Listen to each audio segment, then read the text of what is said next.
It was not a question, it's just a reaction on the first part of this live program.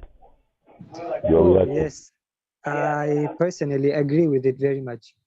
And if I were to add something to it, it would be that reading books as a child really helps, because at least our childhood was a bit different, because we still had some books. So I still remember reading books. Like there was this book about what the soul is. Subhanallah. The memories of reading that book still are in my mind, although I read them as a child. Also, the storytelling is very important to me, as Ustad rightly mentioned. Parents need to decide who's the good cop, the bad cop. So the good cop should most probably take this initiation of giving good stories to the child that will remain with the child basically for the rest of their life. So yeah, I do agree with what Ustad said. Alhamdulillah. Thank you. Welcome back, our Sheikh, Bilaal Yakuub, and also who is also a guest speaker, and the rest of the students who have joined our Zoom meeting, and also the ones who are listening and watching live from across wherever they're watching from. Bismillahir Rahmanir Rahim. I take this opportunity to ask a question. Part 2 will be about questions to our guest speaker, and then we can continue from there. I have a question personally from my side. When we talk about upbringing, the challenges, because there are a lot of challenges when it comes to upbringing our children in Akhiri Zamaan. You talked about the modern day schooling. Is it allowed maybe to take our children through that process? And if it is not allowed, but one of the question is, what are the alternatives? That is my question, please. Alekum salam wa rahmatullah. Bismillah wa alhamdulillah. It's actually a very interesting question, because it's something that it's in the West. It's a huge problem, and I've lived in the West. I lived in Canada for 10 years, and in terms of the education itself is concerned, I mean, you could examine this from a fiqh perspective and examine it just from a general perspective, whether it's allowed or not allowed. That becomes a fiqh issue. And fiqh is generally applied circumstantially. Fiqh is not statutory law throughout the ages and applied throughout the world as the same, in terms of whether, because in certain parts of the world, that schooling system is a good schooling system. In other parts, it's debatable. So like in Turkey, for example, this is where I am now. The schooling system, it's a public schooling system, is integrated with Islamic study, and they're not strict on it, but they uphold Islamic values over any other secular values. So prior to the current government in place, the Mustafa Kemal ideology that had been adapted for almost now coming to 100 years, they had banned hijab and niqab from school. They were not teaching the Quran or the Islamic sciences to the children, even at their level. They had completely removed that aspect based on their secularism motives. So like the current government has now reintroduced all that. So in that light, it is a good schooling system. And, I would prefer to send my children to a public school here. But then compare that to the West, where in the past, it was a good schooling system. And this is why a lot of parents would send their children to the West to get an education, because there was a time when the West still upheld certain values driven by their predominantly Christian background, which in a very short time has faded very quickly. So it has become completely secular to the degree of now incorporating ideologies that are now demonic and satanic ideologies, like the LGBTQ agendas and all these other garbage and nonsense. So in that circumstance now, as a Muslim, it would actually be haram to send your child to a school like that, because the harm is now more than evident. And it really goes now again to the parent themselves to educate themselves on the matters and not be ignorant about the transformations that are taking place. One of the things about human nature is that we assume things are going to be normal. The status quo will always remain. And if it changes, it will change for the better. But we never take into account that it will always change, and sometimes it will change for the worse, and we never take that into account. So the parent has to be, conscious of it. They have to evaluate for themselves. And much of it, the parents have to realize that at the end of the day, they will have to make an added effort to decode whatever it is their children will pick up from these schools. And to have that open communication with their children, to understand what it is that they learned in school today. What did you encounter? What did the teacher say? What are your friends and such saying? So that they can understand where exactly the child is and what they need to work on. And this now boils down to the parents themselves having the right knowledge in order to replace the garbage that is going to be carried from there. In the West, a lot of parents, when they earlier migrated from the Muslim lands, they preferred to homeschool their children, which in my view is the much better option than sending the child to school. If you can school your children at home, which would entail that you yourself learn so you can teach your children, that is much better than sending them to a public school or even a private school, or even for that matter, an Islamic school. It is better for you to raise your children at home, because the emphasis is not on the subjects and the sciences that they will learn, because that they can always learn. Even as adults, they can learn that. The emphasis is on their, like we said, their tarbiyah, their nurturing and their values and those elements. So if you can raise your children at home, this is my advice, it is better for you to do that. And in the past, in the Islamic tradition, many parents raised their children and educated them from their homes. And only at a later stage would they then send them for further education to now the madrasas and such, to advance them. And this is also part of our, contemporary crisis of knowledge, where the essence of knowledge and purpose of seeking knowledge has been completely lost. People will seek knowledge just so that they can secure some sort of worldly element, a livelihood or a job or a career. So learning is done for the purpose of the piece of paper that will qualify you for an interview. But in the past, the scholars, they became scholars not because they wanted to be scholars, but because of their love for learning and acquiring knowledge. But they also had other skills, and those skills were separated from the sciences that they studied. So somebody would learn a skill like carpentry or metalworking or basket weaving and so on and so forth, and that would work as far as their livelihood is concerned. But then a greater amount of time and effort was dedicated for them to study the sciences. So learning was central to the sake of pursuit and preservation of knowledge, and not for any worldly gain. Those are the kind of values that it's important to instill in our children, so that they understand that it's not just about going in and finishing your 8 years of primary and then secondary and university and you're done.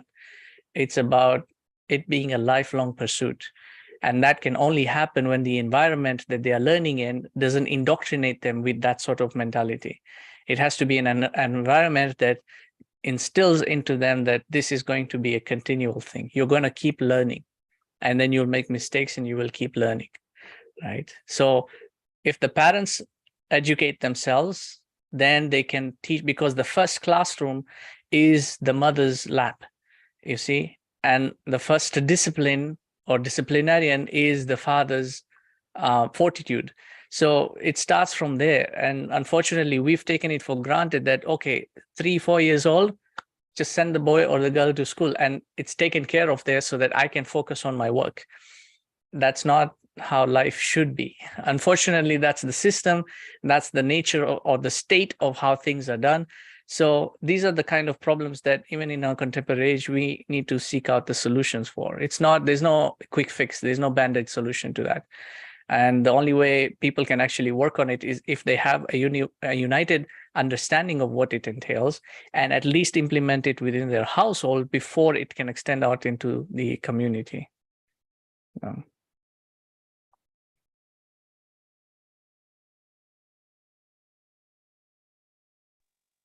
Zamaan, you're muted.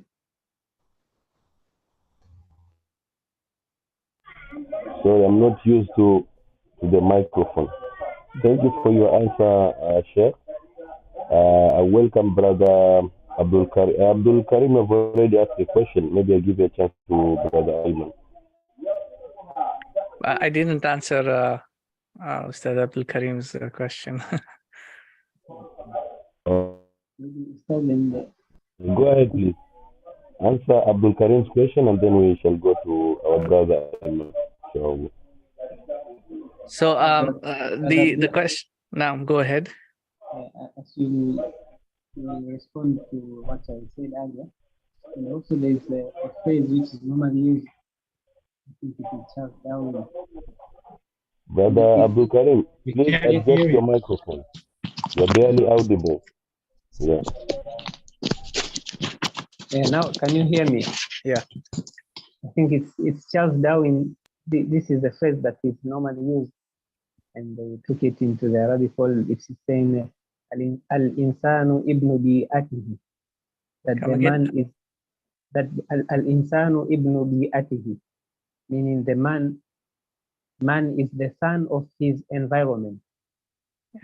Meaning he will always grow into life with regards to how the environment that surrounds him. That's what you said there. The schools now in the West are like garbage now. You cannot take your children there because they'll be taught all those which are bad stuff. So if we look at this, and now it becomes more difficult to raise our children as warriors, when Umar said, "Allimu awladakum as-sibahata wal-rimaya wa rukub al-khayl." That teach your children to how to swim, to throw arrows, and climbing the houses. And as you can see, the environment now is very difficult. And man is the son of his environment. All these challenges now, I think you could go with this flow. The first question in this also, how the environment impacts upon upbringing of our children. To really grasp that is you have to grasp the essence of language and as it pertains to the human being. This is deeply philosophical because, and this is my understanding, that the human being, his core attribute, his unique attribute is language. And this is how, as a definition, he's called hayawan al-natiq, that he's the speaking animal. And so the language influences all aspects of the human being. It's not just the spoken word, because we are in a world of information. There's information all around us. Everything is in communication with everything else, and everything is in communication with the human being. So you see something and there's, light information coming in through your eyes, you hear something and auditory information is coming in. So whatever the environment is, that's the information that's going to come into you, and the mind by its nature will interpret information. And that interpretation will be converted into knowledge and handed to the heart, and that settles in the heart. So your environment ultimately is going to determine the state of your heart, ergo your spiritual state. And the same thing applies to children, whichever environment you put them in, because once you understand how language works, there's a distinction between children and adults. Adults learn a language. Children don't learn language. They acquire language. They are like sponges. They absorb language and they absorb what's around them. Children don't know words. Even when you're speaking to a child, they are less focused on the words you're giving them and more on the tone and the emotion and your body posture and what's around them. You know, that's what they're focused more on.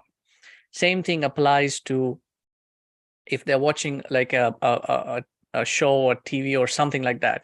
They're not really understanding the words that are being spoken. They are more focused on the actual images and the colors and those kinds of things. So if the environment itself is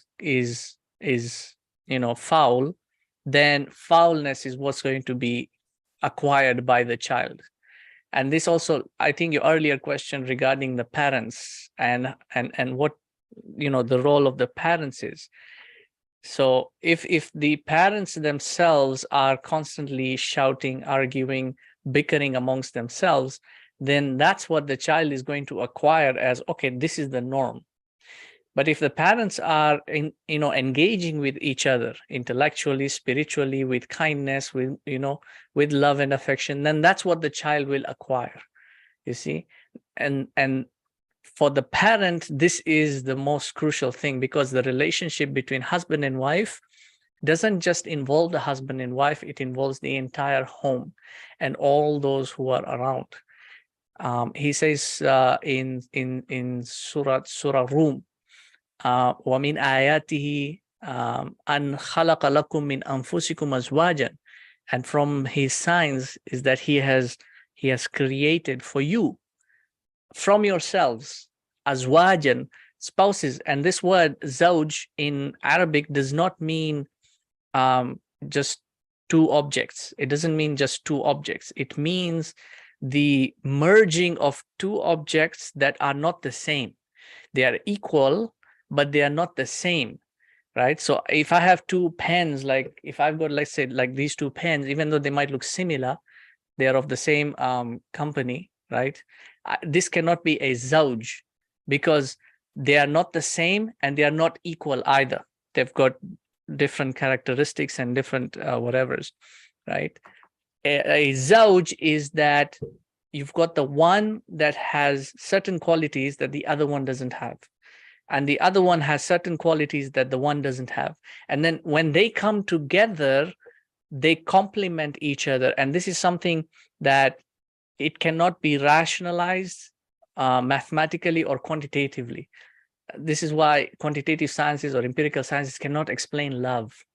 You see, when you ask these people what is love, they've got all their probes and everything attached to the brain and the scans and everything, but they still can't explain what it is. They feel it, they experience it. You see, because it can't be analyzed quantitatively, because in this circumstance, this unique circumstance that Allah has created, 1 + 1 is not equal to 2, it's equal to 1. You see, this is why quantitatively doesn't make sense. Because the one and the one, when they come together, they are not two, they are one. They are together. This is why it's called a union. A marriage is when two objects combine to become one object, right?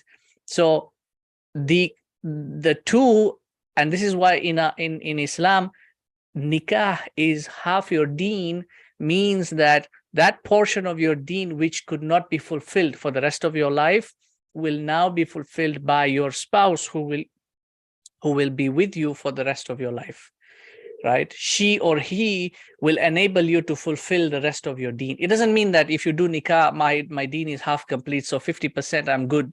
On Yawm al-Qiyamah, I have a case, 50% I'm good. It doesn't work like that. Half your deen means that it's the other half now that will help you fulfill. Then you come together. And then he says in that, litaskunu, azwajan litaskunu ilayha, so that there is tranquility, and litaskunu also means harmony between the two of you. So that the two of you coming together, there is now harmony between the two, meaning the husband and the wife, the father and the mother, have to be on the same page. They have to be in harmony with each other, because the children are observing them and they are acquiring this language between the two of them through this observation and being in that present environment. And then he says, وَجَعَلَ بَيْنَكُمْ مَوَدَّةً وَرَحْمَةً. And he has placed between you mawadda and rahma. And mawadda is not like hub or ishq. Hub and ishq is more outward, like you're attracted to somebody and you're pleased with somebody. Mawadda is transcendental love. This is the thing that they can't explain. Why do I feel this way? Mawadda is transcendental. It's of a higher maqam. And Allah subhanahu wa ta'ala is al-wadud. It's from the same root word, right? Mawadda is transcendental love. That's what he's placed between the two of you, but it cannot be fulfilled without rahmah. And this is why you find that rahmah is really the foundation through which all things, or really it's the facilitator of all other things. Whatever you want to achieve in terms of anything that you commit yourself to, rahmah has to be present. If it is ilm, it has to be rahmah. Like Al-Khadr, who he's given rahmah, and then he is given ilm.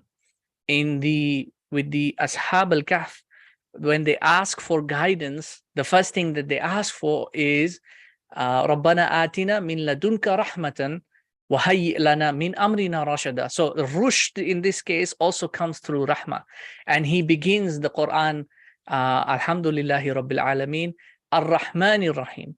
So the kindness, that's what facilitates everything else that you do. In the exchange of the husband and the wife, the mother and the father coming together, if there is no rahmah between the two of you, then you cannot expect your children to grow up with kindness, because they are going to observe you. You see, they are going to absorb from you. There's a very interesting documentary that came out on Netflix. It's a true crime. It's got 3 series. It's about a woman who murdered her husband, and they were both bodybuilders and high on steroids and everything, and had a toxic relationship, which eventually affected the children, such that when now they're interviewing the children as they're grown up, the daughter was also in a toxic relationship. Her husband was abusive to her. She was abusive to him. The son was also in a toxic relationship. He was abusive to the wife, and the wife was abusive to him. And likewise, the likelihood is that the same will carry on to the next generation as well, right? And so this also goes to the other question that you asked about the ayah in Surah At-Tahrim. Ya ayyuhalladhina amanu qu anfusakum wa ahlikum naran, right? Protect yourselves and ahlun here can mean community, but the community originates from the family. So one of the meanings of ahlun is also the family. So protect yourselves and your family from the fire, which you do how? This is where the Quran, you see, the person has to now start thinking, how do I protect myself? Okay, this is the guidance. This is what the Quran is meant to do. It's meant to teach you love and respect for one another, so that the environment you then cultivate. Because the Quran, one of the riwayat say it is ma'duba, the other one says it's a ma'daba. The one is a feast, a banquet that is inviting all of creation to come and participate and drink and eat from the fruit of the Quran. The other is a place, is makan, where adab is taught. And this adab is the entrainment. It entrains the mind into how to think and how to speak and how to relate with one another. So the Quran teaches you the language with which you need to interact with, how a father should speak to a son, how a son should speak to the father, how you should interact with your spouses, and vice versa, how you should treat your children, how children should be treating their parents. The language is what now entrains the human being, so that the environment now becomes cultivated. And if you now go into the particulars of that, you will see this with a lot of parents. This is what you call a toxic household. Parents will tend to speak the language of pop culture, for example. They'll tend to speak slang in the household. They will be mostly engaged with the Facebook and the TikTok and the Instagram and all that. You see, I've seen parents do that. They'll take out their phone in front of the children and take pictures of the food before they say Bismillah to eat the food, right? And so what is the child getting from that? See, if my mother is doing this, then it should be okay to do, right? If my father is doing that, then it should be okay to do. And that's what's being nurtured in the child, right? So then you can't expect your children to be disciplined. You can't expect to raise them well. You can't expect anything from that. The fault ultimately is yours. I'm sorry, I can talk about this for hours, so let me not go too much into it.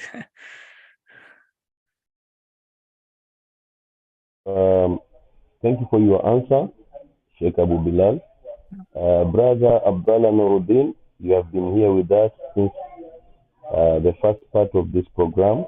I would like to give you a chance so that you can ask a question or maybe any reaction in regards to the content of this program. Welcome, Brother Abdullah.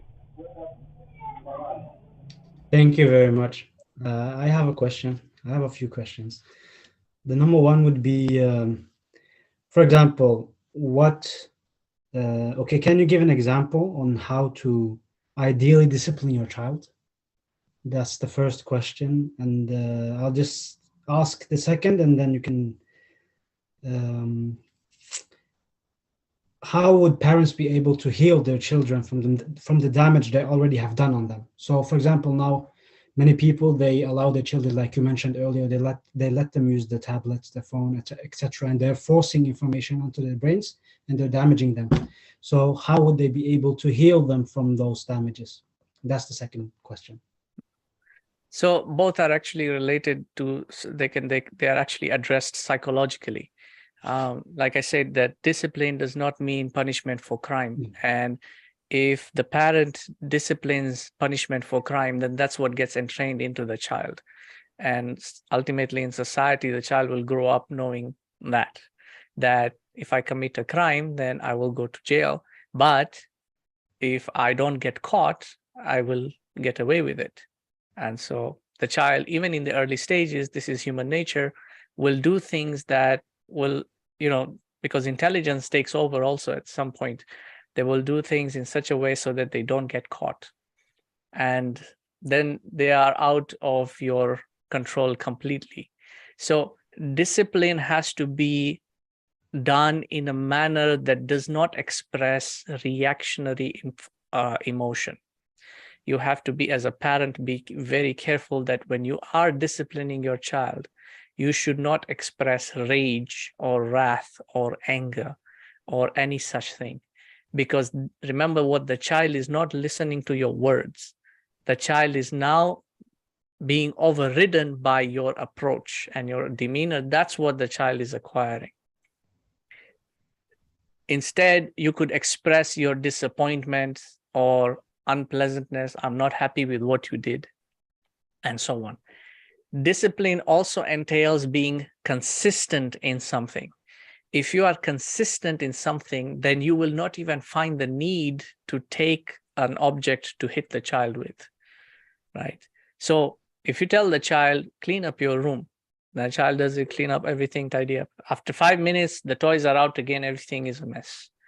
Didn't I tell you to clean it up? I clean it up right now. After 5 minutes, again, it's like that. How many times do I have to tell you? Again, it's like that. Then finally, the parent loses it. I think there's only one way to give you a lesson, and then, the belt comes out. That's where the mistake lies, because children will do that. They'll constantly do that.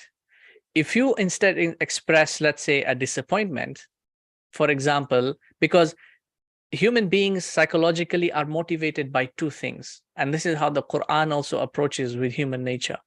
It's targhib and tarhib.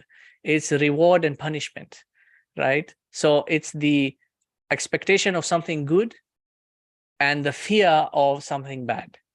So rewarding a child, what they call positive reinforcement, rewarding a child. Okay, if you clean up your room quickly, we'll sit down and, we'll play a game or something, or we'll go outside, right? Or negative reinforcement, if you don't do what I'm telling you to do, you're not going to get A, B, C, D. There'll be no dessert for you, or there'll be no ice cream, or there'll be no such thing. So the loss of something will also motivate the child to do something. And you have to also remember, at the end of the day, they are children.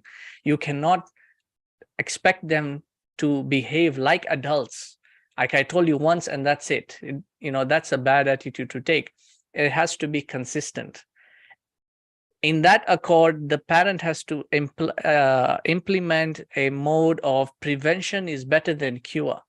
Preemptively, keeping an eye on the child from not doing something or doing something they're supposed to is better than fixing the problem afterwards, because ultimately the child will then get entrained. Okay, my dad is watching me.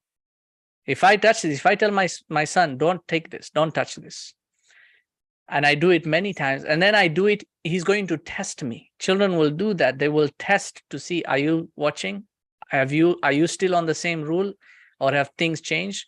So he'll try and, do it even though I'm not watching. You have to observe him, you see, so that he's constantly aware, okay, my dad is watching me, I better not do it. Ultimately, psychologically, you have to remember 21 days is habituation. If you maintain consistency with anything, any aspect of their life, anything, even if it's brushing their teeth, changing their clothes, you maintain consistency for 21 days, they will become habituated in that. This is where you have to hold the, patience has to be on your part. If you break the consistency, then they will break the consistency as well, because it's not on them to maintain it, it's on you to maintain it, right? There are other techniques and tactics also, but the thing that a parent always has to make sure is, don't let punishment be the first mode of reaction. Let punishment be the last resort. This is the tarbiyah of Rabbul Alameen. This is the sunnah of Allah. He is a murabbib of his creation in that sense, and he never brings punishment in the first instance. There are warnings, constant messages, constant, and then the punishment is now the final stroke. And that's when it comes. Don't let punishment be the first thing. Don't whip out the chapal in the first instance, or the belt.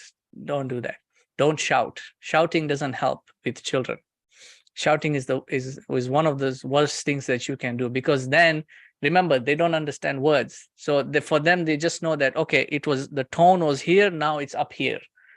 So once it subsides, everything is normal. They won't get anything from that, right? You want to be able to understand your children's language in the way they think, the things that they do, and what they are expressing from that. Sometimes a child will do something out of curiosity, not out of disobedience. Out of curiosity, I just want to know what will happen if I do this, you see. So they'll take the milk out of the fridge and start doing their own thing in the kitchen. They're not committing a crime. They're just curious as to what's going to happen if I do that. So you have to understand how to evaluate a learning moment for the child, and just, demonic actions, right? Sometimes the child will do something to gain your attention. They want something from you and they cannot express it, so they'll do something else just to get your attention. You see, again, you have to read the language of the child, because they're not working with your logic. You have to bring yourself down to their logic. See, there are many techniques that can be used. We could go on and on. I'm sorry. Okay, your second question was now healing from the damage.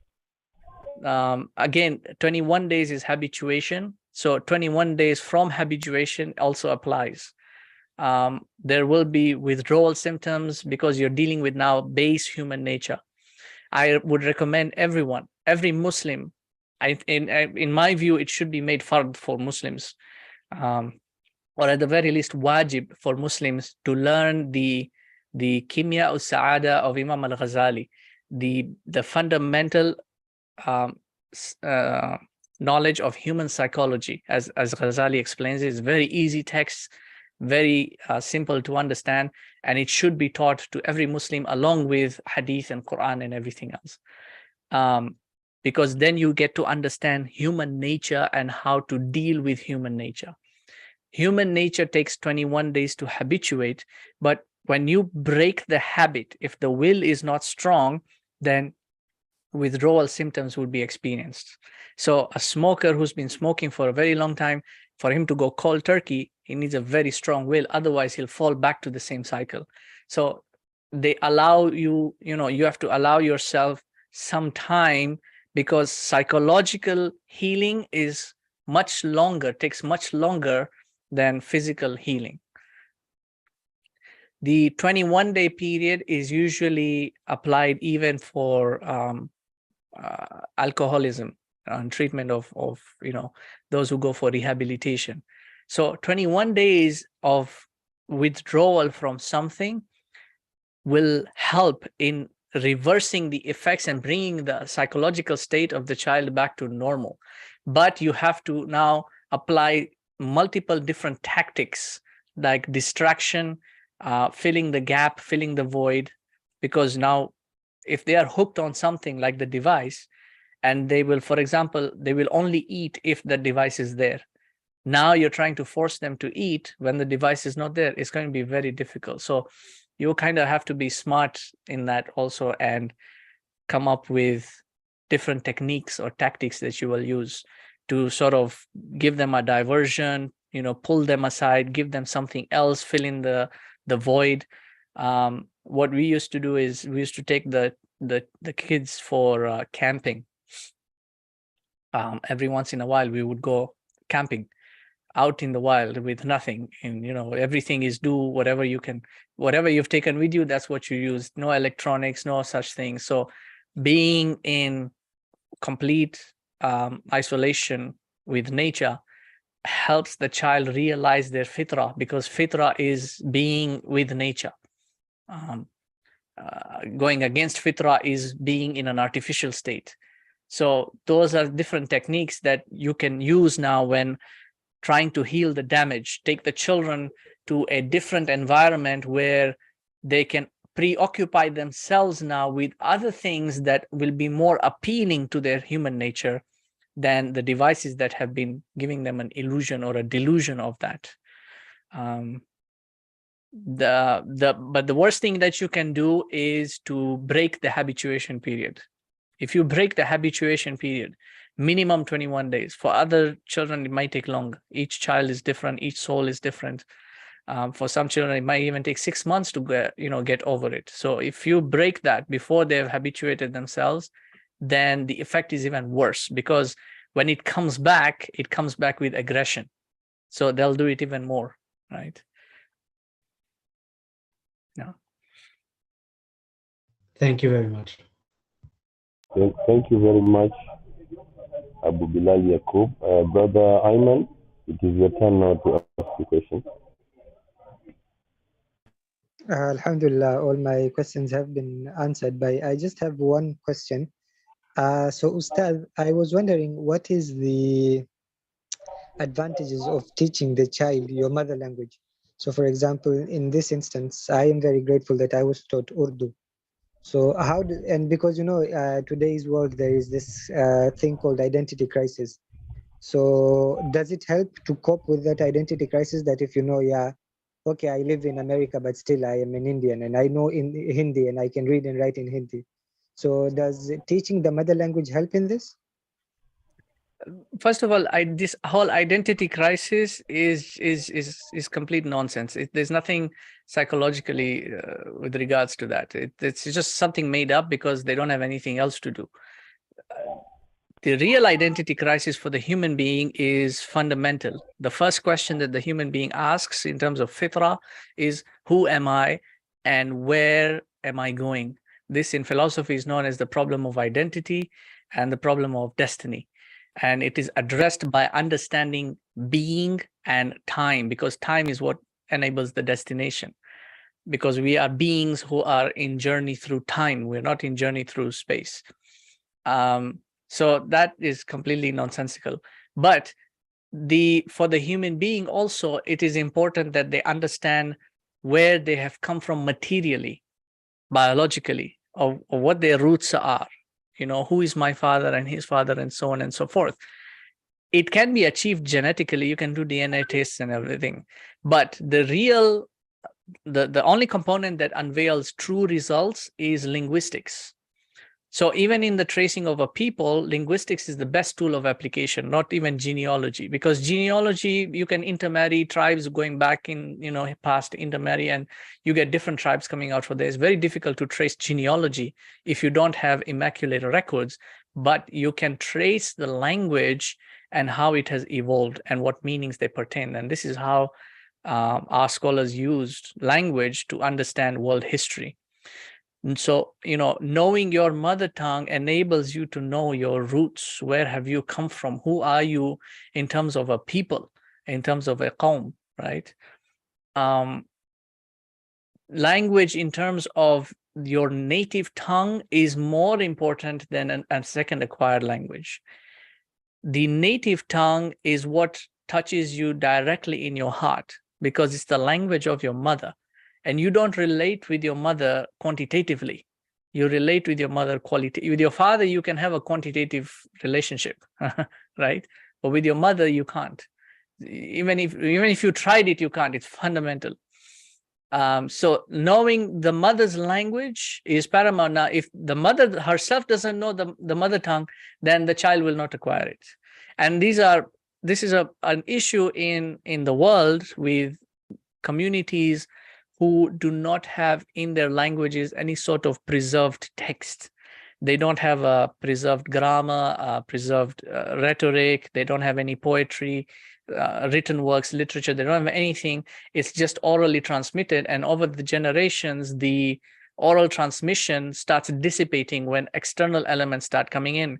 So one of the issues that they were facing with the Arabic language was the Ajami language that was coming in to affect the Arabic language, which is why then, under the guidance of Imam Ali, they started preserving the science of grammar, and they started working on all the other sciences. Then through the sciences is where the books of literature were preserved. And then through those books of literature, also the language was preserved, thus now ensuring that the Arabic of the Quran was preserved. The same case applies to any group of peoples. For you to maintain the identity insofar as your culture is concerned, so that you do not get influenced by external cultures, you need to preserve the language of your community. Because whichever language you dream and think in, that's the kind of person you will be. If you dream and think in the English language, you are an Englishman. If you dream and think in the Swahili language, you are Swahili. The Prophet ﷺ said in a riwayah, "Man takallam al-Arabiyya, fahuwa Arabi." Whoever speaks the Arabic language is an Arab.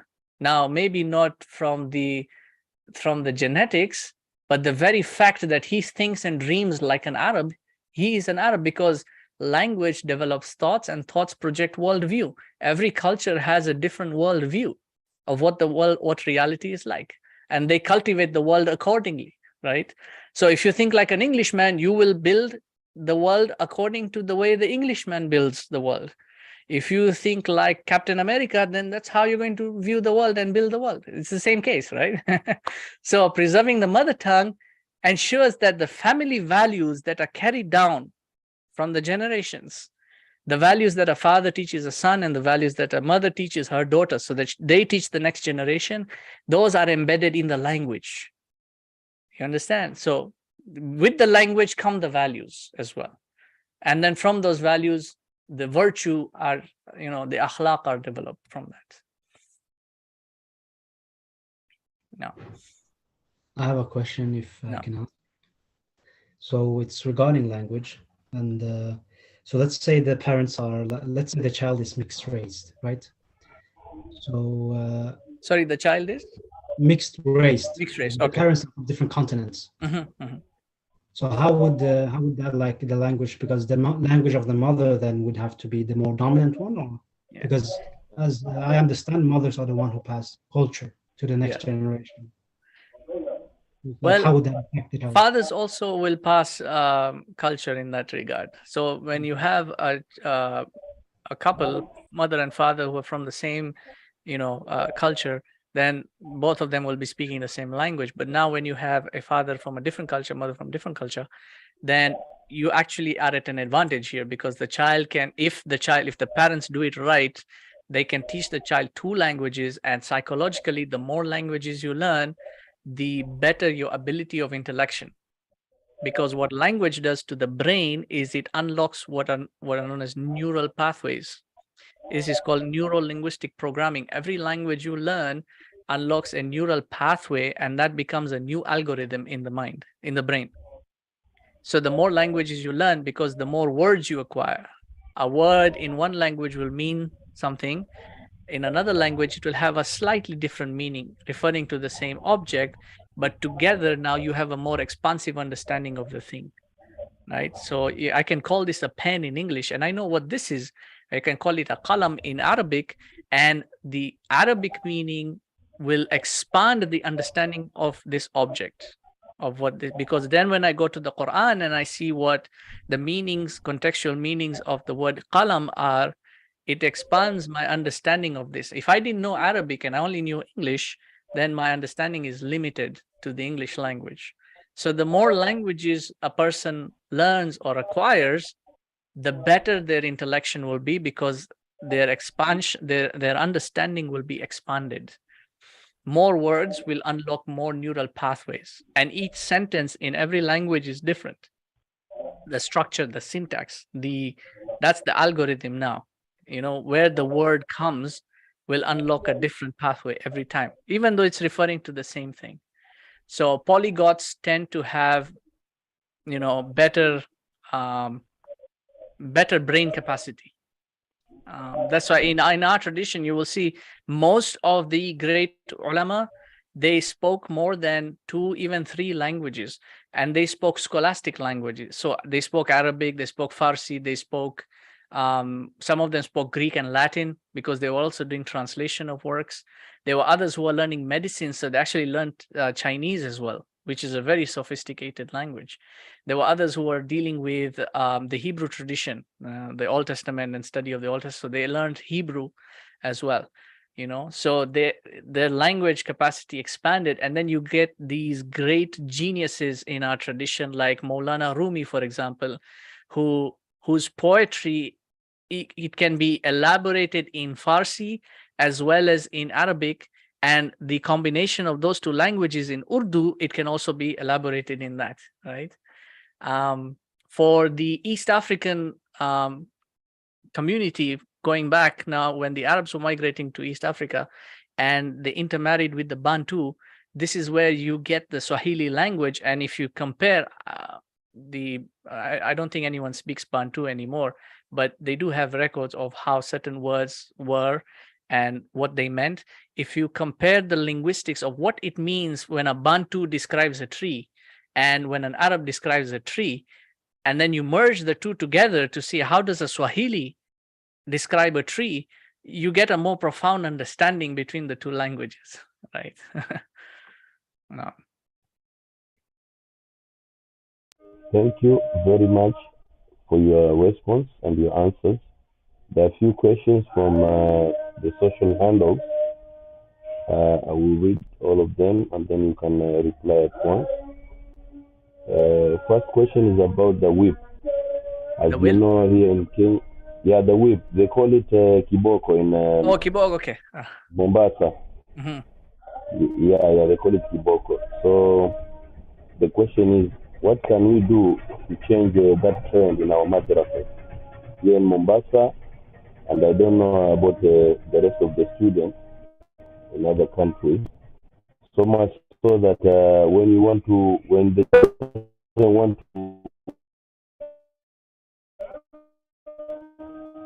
go maybe to lesson shop, then go to madrasa. If you're not going to do this, we'll take you to madrasa.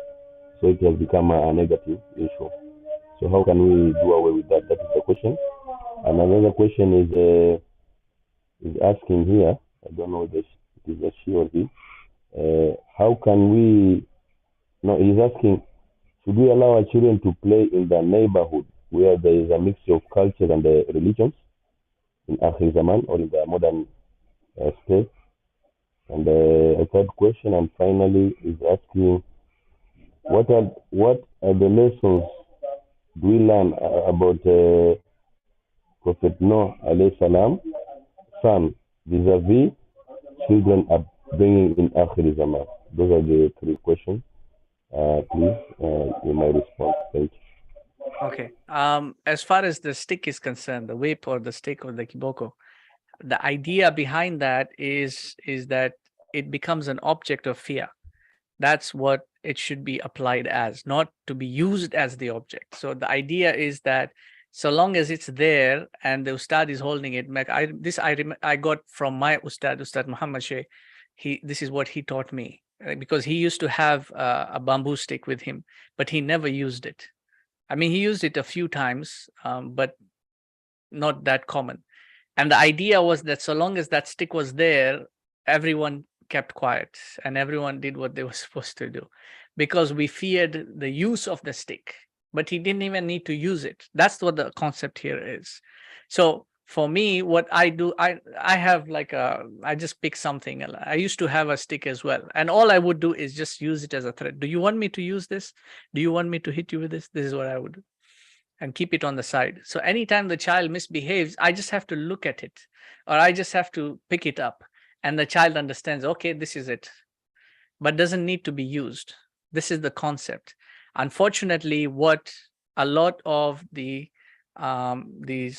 people are doing is they're actually using it every single time. Ultimately, it is a pointless weapon. Why? Because number one, the child will always develop a tolerance for pain. And then number two, the child knows that it's just 1, 2, 3, and the job is over. So I just have to hold myself for now only, you see? So even as children, we used to try different techniques. Like one thing that a buddy of mine used to do, he used to sit on his hand. Because if he knew that the punishment, he used to sit on his hand for a few minutes so that the hand becomes numb. So when he goes in here, he doesn't feel anything, right? So, the child it becomes a pointless thing. But the fear of it, that's the thing that because remember, it's tarheeb or targhib.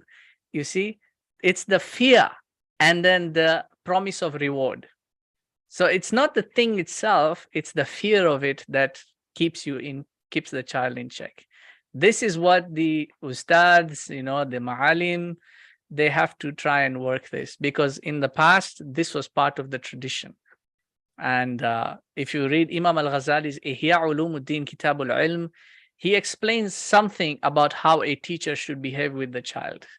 And in fact, he insists also that, teachers should learn what are known in the Unani medicine as the 4 humors. To understand the psychology of each child being different, so that the teacher can now evaluate whether I should use the stick with this one or give him a different kind of, reminder or a punishment in this case for whatever they do, how to gauge and evaluate. That's a different discussion altogether. What was the second one? I wrote it down. Mingling in the neighborhoods. You have to remember that children are innocent. Even the children of other families and other denominations, they are still innocent children. They have not reached the age of judgment. So, but undoubtedly that, they will influence each other. But allowing them to intermingle with other cultures will also create a bondship and a relationship that could carry on for years, and if the Muslim child, develops a certain character that is worthy of notice, then that could be the opening or gateway for the non-Muslim child to accept Islam. And it has happened with friends before. People can attest to that their own friends, under their influence, became Muslims. Now, if the character is not well nourished, then the opposite effect will take place. The children will your child will either abandon Islam to become an atheist, or will take and adapt the culture and more, religion of the other children. But you should not prohibit your children from, coming out into the neighborhood, because sometimes it is through children that the families themselves can come together, you see, and that's also happened before. And no one can deny that it is through their children that a certain family became a Muslim, became Muslim. There is no prohibition in Islam that says that you shouldn't let your children play with the children of, the Christians or the Jews or even the Mushrikeen for that matter. Now, it will also be incumbent upon yourself in this case, whether or not you are able to, first of all, filter out the things that they will acquire from the others and then transform them, because they will come back home and say, oh, so-and-so told me that I can do like this and like that. And the parent realizes, oh, this is danger here. So first of all, the parent has to undo the effect that it has had on his child, but it's also the parent's responsibility to go out and now help the other child as well, because the child is innocent. Where did he acquire it from? Maybe there are problems in their home, maybe this, maybe that. It becomes a communal responsibility for the individual. So in my view, there is nothing to say that it is prohibited for children to go out into the community and intermingle with others in the neighborhood. There was a third question. I didn't write it down. Yeah, the third question is about, let me read. What lessons do we get from Nabi Nuh alayhi salam's son vis-a-vis the children upbringing topic? With Nuh's son, Canaan, he was called the fourth child who did not, board the ship, and he refused. You have to understand that at that age, all his sons were already past the age of puberty. So technically, as far as Sharia is concerned, they are already accountable for their own actions. And Nuh alayhi salam could not do anything in that regard to impose on the child to, you better do what I'm telling you to do. It's his choice at the end of the day. It's like what the poet said, Khalil Gibran, you're just the bow. Once the arrow is gone, if you've ever done that, if you've ever done archery, once you release the arrow, you can't control it. You can't control which way it goes and change direction and whatnot. So it's and this is not just end of, Akhir Zamaan, it is throughout human history. It's just base human nature. Sometimes you just, even the Bible says it, you have to let them go. If they come back, they come back, as the prodigal son returns, and if they don't, they don't, So you can't control them in that sense. This is why the parent's effort begins from day one. It does not begin when, they're 8 or 9, or when he's a teenager, then I'll talk to him. No, it begins from day one. How you, even at that very early age, from the first time, the child is born, it starts from that moment. This is why in Islam, we have a rite, a ritual for welcoming this new soul into this world, with the adhan, with the adhan and with the dates, and something sweet on the tongue, and the iqama. Why? Because the sensory association with something sweet with the word of Allah. And those who have, if you have ever had a child with your grandmother in the house, and your grandmother would be more, because this is going in how the tradition, the people, the ancients would do it, not so much modern day, because the child is born in hospital now, they just throw the kid around this way, that way. But in the household, there's a lot of care and delicacy that is applied to this child, because you don't want the child to experience the negative turbulence of the world from the beginning. That sets the psychological character of the person. And really, you will see children like that. My son, he was born and he had a blood deficiency, and this was just within 2 hours of him being born, and the nurses were, injecting him and poking him and taking blood tests. So, I mean, that was a necessity. It had to be done. But picture what's happening to the soul in this case. Just entered into this world, and the first thing he's experiencing is pain. Pain it cannot explain. And it's fighting and it's rage and it's that. Now, psychologically, that's what develops in the child. The rigidness and the stubbornness, that's what. So you as the parent have to cultivate that, and you have to be patient with that. And it begins from day one, constantly. How you relate with the child, the care and love and attention you will give will determine how the child's psychology is going to develop over the years, right? I can go on and on that. So. Thank you. That was very informative and educative. We have come at the end of our program. I would like to welcome Brother Ayman to give a vote of thanks, and then I will request Brother Abdul Karim to end with until next time. Just to remind our viewers and those who are in the audience, we shall have Sister Haja Karima. She is one of the students of Sheikh Imran from US. She's now in Gambia, and she's going to join us on Wednesday at 5 p.m. East African time. And the topic will be man, spirituality, food, man, and spirituality. So we welcome you all to join us on Wednesday at 5 p.m. Brother Ayman, please, it is your time now to give thanks to our Sheikh for his time and all those who have joined us. Thank you. Bismillahirrahmanirrahim. Ustad, Allah, it is very much beneficial what you've taught us. And as usual, alhamdulillah, we get to learn a lot from you.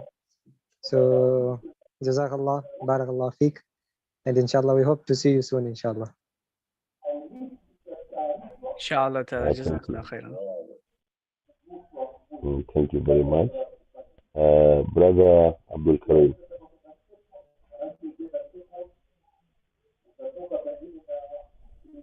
Yes, Brother Man. Please give us a dua as we end this program. We have reached at the end of the program with our beloved Sheikh Bilaal Yakuub. Before the dua, I would also like to ask maybe for another day. Know that even so long as Brother Abu Bilaal speaks Swahili, one day maybe inshallah we could do a Swahili program, because we have benefited a lot, and I hope this message, there are very, very important things that need to be known. And there is a vast majority of people in the Swahili world need to know more about it. Unfortunately, my Swahili is not very good. I used to be very proficient in Swahili. In fact, I studied Swahili literature and linguistics, going back almost 15 years. But I haven't spoken Swahili for so long. The language is now slipping. So I might actually make a clown of myself. Okay, very well. Maybe, do you have time? Maybe next week you can choose a topic, and then we can advertise it, and then we can come back here again for the same, inshallah. That's a request, Sheikh Abu Bilaal. I would rather you select a topic that you feel is something that needs to be addressed, and you can give me some options. Maybe I can choose from. And if you would prefer, we can do, maybe somebody can do the translation while I speak, but that will be a bit difficult with the medium that we have. But I can make myself available if you give me a time. We can just take this message and translate it to Swahili, or we can just present it in Swahili. That's a good idea. Maybe after recording or live streaming, we can do the English subtitle in any topic that we are doing. I shall discuss with the rest of the team. We have Ayman and Abdul Karim, and we have the rest who could not join us. Then maybe we shall give you a feedback, inshallah. Inshallah. Inshallah. Okay, thank you very much, Brother Abdul Karim. Please let us end with the dua. بسم الله الرحمن الرحيم والصلاة والسلام على رسول الله صلى الله عليه وسلم. ربنا هب لنا من أزواجنا وذرياتنا قرة أعين واجعلنا للمتقين إماما برحمتك يا أرحم الراحمين. وصلى الله على آله والحمد لله.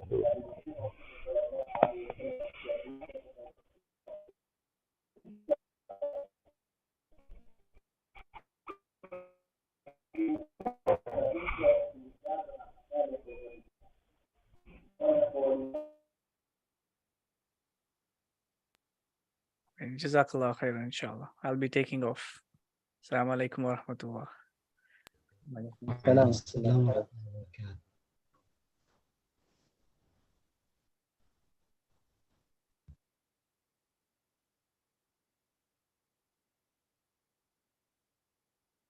Yes, Brother Ayman. Assalamu alaikum. We are still live. I think it's still live. Yeah, you could tell Brother Mani to end the program.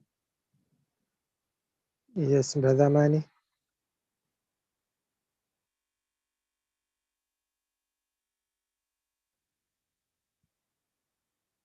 Okay, maybe we can leave and then we can join the other one, inshallah.